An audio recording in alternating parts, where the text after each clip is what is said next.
Hi guys, मैं MD Iftikhar और आप सभी साथियों का फिर एक बार बहुत बहुत स्वागत है आज की इस दंगल क्लास में।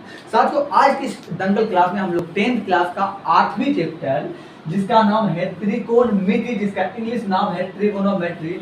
आज हम लोग इसी चैप्टर को बहुत ही बेसिक और बहुत ही आसान लैंग्वेज में पढ़ने वाला है।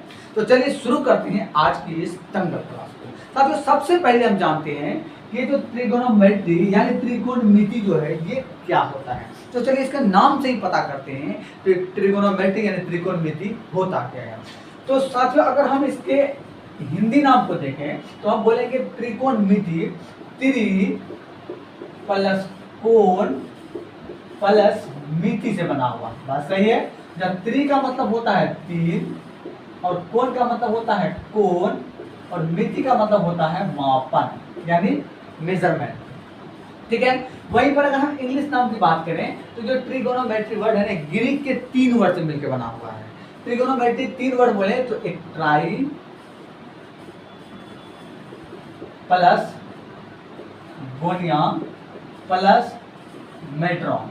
जब ट्राई का मतलब होता है 3, जिसको हिंदी में बोलते हैं 3, और गोनिया का मतलब होता है एंगल यानी कोण, और जहां मेट्रोन का मतलब मेजरमेंट यानी माप। और ये जो ट्रिगोनोमेट्री वर्ड है ये ग्रीक के और 3 वर्ड से मिलकर बना होता है। अगर उस 3 वर्ड की नाम बोले हम तो ट्राई प्लस गोन प्लस मेट्रोन। ये ट्राई का मतलब 3 यानी 3, प्लस गोन का मतलब होता है साइड यानी भुजा, और मेट्रोन का मतलब यानी मेजरमेंट यानी मापन। तो हम क्या देख रहे हैं, और इस तीनों नाम को अगर हम गौर फिक्र करते हैं हम क्या देख रहे हैं। एक जगह आता है त्रिकोणमिति का मतलब होता है 3 कोण को मापना, एक जगह आता है 3 कोण को मापना, और एक जगह आता है 3 भुजा को मापना। इससे पता ये चलता है कि जो चैप्टर है त्रिकोणमिति इसके अंदर में 3 कोण और 3 भुजा को मापना होता है। यानी हम ये कह सकते हैं ये चैप्टर जो है इसमें 3 कोण और 3 भुजा के मापने के बारे में अध्ययन कराता है, यानी अध्ययन करते हैं इसमें हम लोग। लेकिन अगर हम इसको अपने भाषा में अगर हम इसको डिफाइन करें तो किस तरीके से करेंगे उसको। तो चलिए साथियों, हम इसको अपने भाषा में अपने लैंग्वेज में डिफाइन कर लेते हैं। एक्चुअल में इससे पहले हम आपको इसको पार्ट वाइज करके यानी ट्रिगोनोमेट्री यानी त्रिकोणमिति को पार्ट वाइज करके मैंने आपको बता दिया था, सिखा दिया था कि एक्चुअली इसका मीनिंग क्या होता है। लेकिन हम उसी भाषा को उसी पार्ट वाइज को समझ करके इस परिभाषा को परिभाषित किए। तो चलिए जानते हैं कि त्रिकोणमिति यानी ट्रिगोनोमेट्री होता क्या है। ध्यान दीजिए साथियों, अगर हम बोलें तो क्या होता है, तो बोलेंगे त्रिकोणमिति गणित का वह शाखा है। त्रिकोणमिति गणित का वह शाखा है। त्रिकोणमिति जो होता है ना, ये पूरा गणित नहीं है, पूरा बुक के अंदर में नहीं है, एक चैप्टर के रूप में है, एक शाखा या एक हिस्सा के रूप में है। तो त्रिकोणमिति गणित का वह शाखा है जिसमें त्रिभुज के इसके त्रिभुज के 3 कोण तथा 3 भुजा, 3 कोण तथा 3 भुजा के पारस्परिक संबंधों का अध्ययन किया जाता है। पारस्परिक संबंधों का मतलब ये हुआ कि त्रिभुज के जो 3 कोण है 3 भुजा है, भुजा को कोण से और कोण को भुजा से क्या संबंध है, पारस्परिक का मतलब होता है। तो उसका क्या संबंध है, उसी संबंधों के बारे में जिसमें अध्ययन करते हैं उसी को बोलते हैं हम लोग त्रिकोणमिति। यानी त्रिकोणमिति गणित का वह शाखा है जिसमें त्रिभुज के 3 कोण तथा 3 भुजा के पारस्परिक संबंधों का अध्ययन किया जाता है, उसी को हम लोग बोलते हैं त्रिकोणमिति यानी ट्रिगोनोमेट्री। तो साथियों, आपने इसको अच्छे तरीके से समझा और हमने ये देखा कि इसके अंदर में 3 कोण और 3 भुजा के बारे में हम लोग पढ़ने वाले हैं। त्रिभुज के 3 कोण और 3 भुजा के बारे में अध्ययन करने वाले हैं। तो आखिरकार ये कौन सा त्रिभुज है? क्या त्रिभुज एक्चुअल में कहा जाए तो एक्चुअल में त्रिभुज 6 प्रकार के होते हैं। 3 होते हैं कोण के आधार पर और 3 होते हैं भुजा के आधार पर। एक्चुअल में त्रिभुज कितना है? 6 प्रकार का। क्या 6 का 6 में लागू होगा? तो बिल्कुल नहीं। ये जो चैप्टर है ट्रिगोनोमेट्री ये सिर्फ जो हम लोग यूज करेंगे इसमें राइट एंगल ट्रायंगल यानी समकोण त्रिभुज ही इसमें लागू होगा। इसी समकोण त्रिभुज पर इस पूरा चैप्टर ट्रिगोनोमेट्री बेस्ड है, इसी पर निर्भर है। यानी इस चैप्टर में हम लोग जो इन सारे त्रिभुज होते हैं, सारे त्रिभुज में जो राइट एंगल ट्रायंगल होते हैं, सिर्फ हम लोग राइट एंगल ट्रायंगल यानी समकोण त्रिभुज के बारे में अर्थात उसी से रिलेटेड हम लोग चीजें पढ़ने वाले हैं। तो चलिए जान लेते हैं अच्छा वो समकोण त्रिभुज यानी राइट एंगल क्या होता है। अब ध्यान दीजिए, अब हम लोग जान लेते हैं कि समकोण त्रिभुज यानी राइट एंगल ट्रायंगल क्या होता है। ध्यान दीजिए, कहता वह त्रिभुज में से वह त्रिभुज जिसका एक कोण समकोण यानी 90 डिग्री हो, जिसका एक कोण समकोण यानी क्या हो 90 डिग्री हो उस त्रिभुज को यानी उसे समकोण त्रिभुज यानी राइट एंगल ट्रायंगल कहते हैं। जैसे मान लीजिए आपके सामने इस तरीके से एक त्रिभुज बना हुआ, ठीक है, ये त्रिभुज इसका मान लो ए, इसका नाम बी, इसका नाम सी। ये जो त्रिभुज है इसका एक कोण क्या देख रहे हैं हम 90 डिग्री, एक कोण क्या है 90 डिग्री है। तो जिस त्रिभुज का एक कोण 90 डिग्री हो उसी त्रिभुज को हम लोग बोलते हैं राइट एंगल ट्रायंगल यानी समकोण त्रिभुज। मान लीजिए एक त्रिभुज ऐसे बना लिए हम, और ये जो कोण है यहाँ पर एक कोण है, इसका नाम ए, इसका नाम बी, इसका नाम सी, और ये जो कोण है इसका मान है 90 डिग्री। तो हम क्या देंगे, ये भी त्रिभुज है लेकिन एक कोण क्या है 90 डिग्री, इसका मतलब ये भी क्या है समकोण त्रिभुज। ऐसे एक और त्रिभुज बना लो आप, अगर इसमें भी बात करें, इसका नाम ए, इसका नाम बी, इसका नाम सी, तो यहाँ भी एक कोण क्या है 90 डिग्री है, इसका मतलब ये भी क्या है समकोण त्रिभुज। जिस त्रिभुज का एक कोण समकोण हो यानी 90 डिग्री हो उस त्रिभुज को बोलते हैं समकोण त्रिभुज यानी राइट एंगल ट्रायंगल।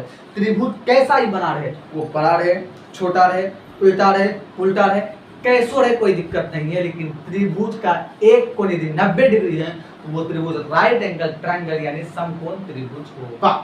और एक बात और खास बात आपको बता रहे हैं कि उन सारे त्रिभुज जो ऐसे पहले आप बहुत सारे त्रिभुज पढ़े होंगे उनमें से राइट एंगल ट्रायंगल है। ये राइट एंगल ट्रायंगल बहुत ही खास है, बहुत सारे यूनिक बातें इसमें छुपा हुआ। सबसे पॉजिटिव बात ये है कि समकोण त्रिभुज ऐसा त्रिभुज होता है जिसमें पाइथागोरस साहब ने पाइथागोरस प्रमेय भी दिया, लेकिन इसका एक और पॉजिटिव बात है तो समकोण त्रिभुज ऐसा त्रिभुज होता है जिस त्रिभुज के प्रत्येक भुजा का एक फिक्स नाम होता है, प्रत्येक भुजा का एक फिक्स नाम होता है।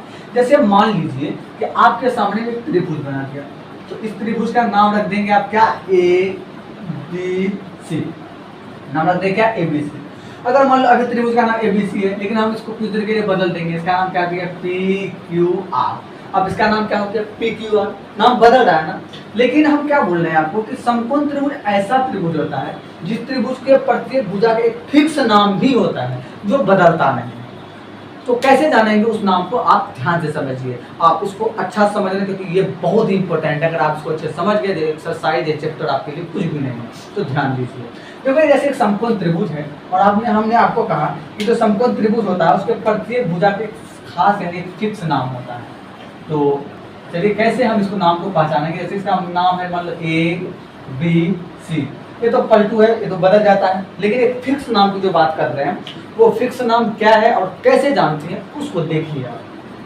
तो ये कोण तो 90 डिग्री है, इसीलिए राइट एंगल ट्रायंगल है, ठीक है। अब जो राइट एंगल ट्रायंगल जो 90 डिग्री का बना हुआ है यहाँ पे, ठीक है, 90 डिग्री का जो बना हुआ है, इसके जस्ट जो सामने वाला भुजा है इसको हम लोग बोलते हैं कर्ण, जिसको हम लोग इंग्लिश में हाइपोटेनियस और शॉर्ट में लिखते हैं एच। अब जो यहाँ पर दो कोण है, ये कोण ए और एक कोण जो सी है, ये दोनों कोण जो है ना न्यून कोण है। कौन सा कोण है, न्यून कोण, यानी एक कोण 90 डिग्री का है, बाकी दो कोण क्या है, न्यून कोण। न्यून कोण किसको बोलते हैं, तो 0 और 90 डिग्री के बीच में बनता है उसको बोलते हैं न्यून कोण। तो एंगल ए और एंगल सी ये दोनों क्या है, न्यून कोण। ये पहले से तो 90, कोई बात नहीं। अब ये जो दो कोण है इन दोनों कोण से हम क्या करेंगे, कंपेयर करेंगे। अगर हम एंगल ए से बात करें, अगर हम एंगल ए से देखें तो हम क्या बोलेंगे, अगर एंगल ए से अगर हम देख रहे हैं तो एंगल ए से देखेंगे इसके जस्ट सामने, मतलब जिस एंगल से हम देख रहे हैं इन दोनों एंगल में से कोई एक आदमी एक समय में एक ही जगह से देख सकता है, या तो यहाँ से देखेगा या तो ये यहाँ से देखेगा। मान लो अगर एंगल ए से देखेगा तो अगर ए से देखेगा तो सामने वाले में ये भुजा है ना, तो जो एंगल से हम देख रहे हैं, उसके जस्ट सामने वाला जो भुजा है उसको बोलते हैं हम लोग क्या, लंब, जिसको हम लोग इंग्लिश में बोलते हैं परपेंडिकुलर, शॉर्ट में बोलते हैं पी। यानी जिस एंगल से देख रहे हैं उसके सामने वाला भुजा को हम बोलते हैं लंब यानी परपेंडिकुलर, और जो बच गया इसको बोलते हैं हम लोग आधार, जिसको शॉर्ट में हम क्या बोलते हैं, बी यानी बेस, ठीक है। अगर मान लो सपोज अगर हम एंगल सी से देखें, कहाँ से देखें, एंगल सी से, अगर हम एंगल सी से देखते हैं तो अब बात करें कि इसके जस्ट सामने कौन है, ये है ना। अब ये क्या बन जाएगा, लंब बन जाएगा। क्या बन जाएगा, लंब, जिसको शॉर्ट में क्या बोलते हैं, पी। अब जो बच गया तो ये क्या हो गया मेरा, आधार, जिसको हम लोग शॉर्ट में क्या बोलते हैं, बी। यानी समकोण त्रिभुज यानी राइट एंगल ट्रायंगल में जो फिक्स भुजा है इसको पहचाना तभी जा सकता है जब आप ये पहचान लें कि आप देख कहाँ से रहे हैं। यदि आप यहाँ से देख रहे हैं तो इसके जस्ट सामने हो गया मेरा लंब। अगर आप ये लंब, इसका मतलब ये आधार। अगर हम यहाँ से देखेंगे तो ये लंब, इसका मतलब ये क्या बचा, आधार। लेकिन ये फिक्स है, 90 के सामने हमेशा क्या होगा, कर्ण। नहीं समझे, फिर समझिए, फिर हम आपको समझाने का प्रयास करते हैं। ध्यान से आपको एक त्रिभुज है, कुछ इस तरीके का त्रिभुज पाओ भाई, घबराएंगे नहीं, इत्मीनान से समझिए, आप बहुत आसान चैप्टर है। ये 90 डिग्री का कोण है, इसका नाम है, एक नाम जो फालतू नाम है ABC, ठीक है। अब ABC जो है ये तो 90 डिग्री फिक्स है, और 90 डिग्री का जो जस्ट सामने है उसको बोलते हैं हम लोग कर्ण, ये भी फिक्स है, ठीक है। देखो ये जो B है समकोण है 90 डिग्री, इसके जस्ट सामने में ये भुजा है, इसका नाम हो गया मेरा कर्ण, यानी शॉर्टकट में इसको लिखते हैं हम लोग हाइपोटेनस यानी H, ठीक है। इसका कोई मीनिंग ही नहीं है, ऐसे समझ में नहीं आता। समझ लो सबसे लंबी भुजा जो त्रिभुज में, जो राइट एंगल ट्रायंगल जो सबसे लंबी भुजा है वो हो गया मेरा कर्ण यानी H। अब जो दो भुजा जो बचा हुआ है, एक भुजा मेरा ये बचा हुआ है भाई साहब, ये बचा हुआ है। अब डाउट ये है कि इन दोनों में किसको हम लंब समझे, किसको आधार समझे। तो अब ये कैसे समझा जाएगा, तो डिपेंड करता है कि आप देख कहाँ से रहे हैं। मान लीजिए हम C से देख रहे हैं, कहाँ से देख रहे हैं, C से।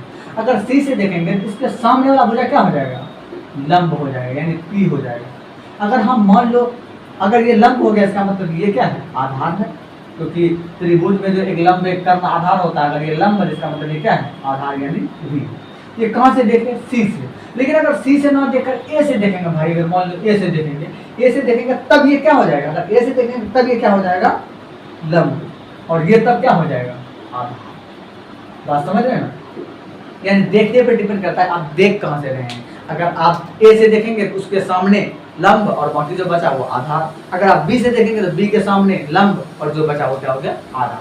हमें उम्मीद है कि आप इसको अच्छे तरीके से समझ चुके हैं। तो साथियों अब वीडियो को स्किप नहीं करेंगे, आप छोटी छोटी बातें हर वो चीज़ को अच्छे तरीके से समझाया गया, लेकिन आप अच्छा से समझने की कोशिश करेंगे। अगर समझ में नहीं आए तो आप कमेंट सेक्शन में इसको जरूर बताएं, क्योंकि जब तक आप प्रॉब्लम को बताएंगे नहीं और वो प्रॉब्लम तब तक सॉल्व नहीं हो सकता है। तो बिल्कुल आप बने रहिए और आप बिल्कुल वीडियो को स्किप नहीं करेंगे, रेगुलर देखेंगे। तो आप इसको अच्छे तरीके से समझ चुके हैं, तो अब चलिए हम आगे पॉइंट को सीखते हैं। देखो ये जो राइट एंगल ट्रायंगल है, राइट एंगल ट्रायंगल यानी समकोण त्रिभुज जो है, इस त्रिभुज के अंदर में पाइथागोरस साहब ने एक थ्योरम दिया था, जिसका नाम क्या है, पाइथागोरस प्रमेय यानी पाइथागोरस थ्योरम। वो प्रमेय क्या था, ये था पाइथागोरस प्रमेय दिया था।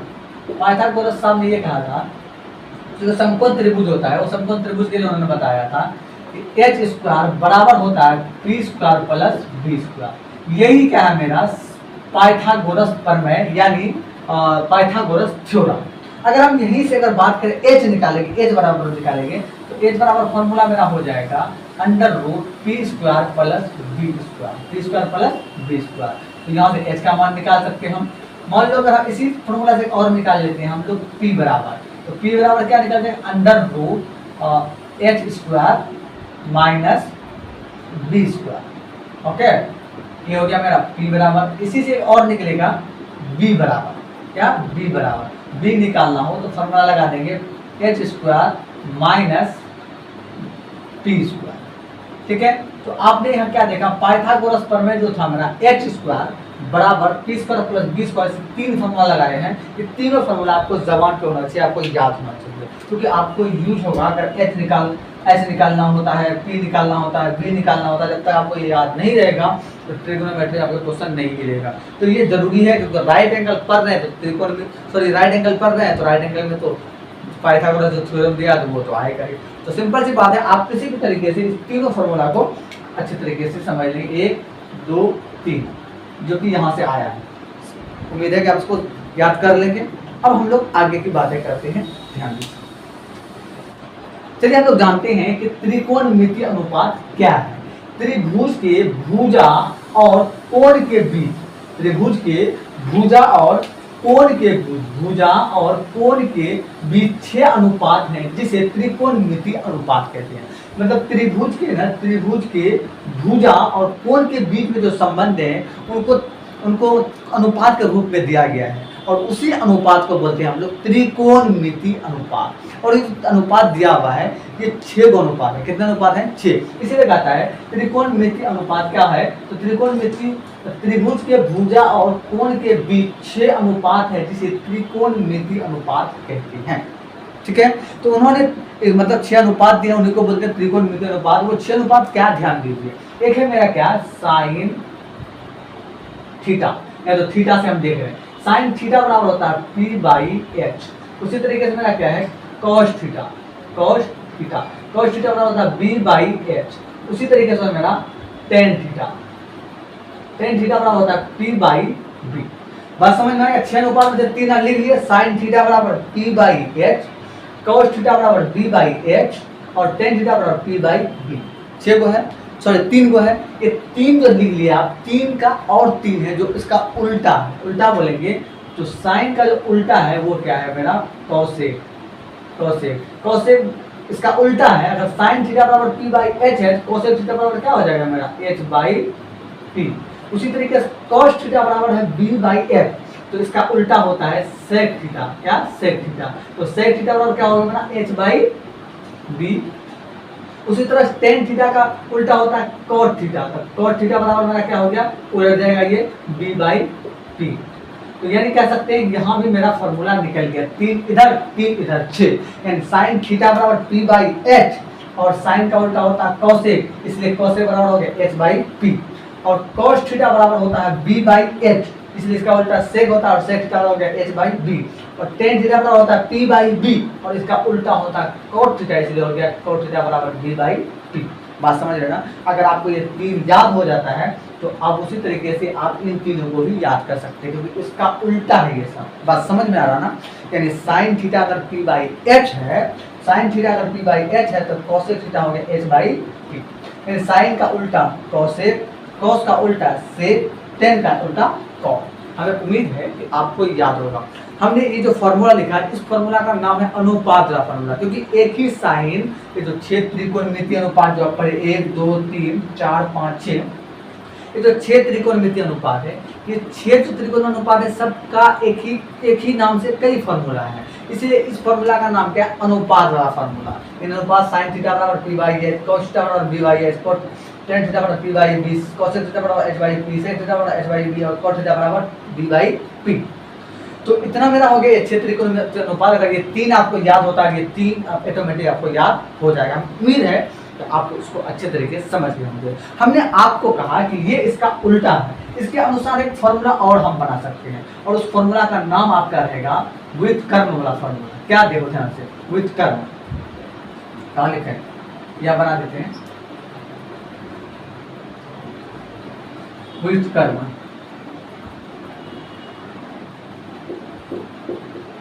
त्रिकोणमिति के व्युत्क्रम।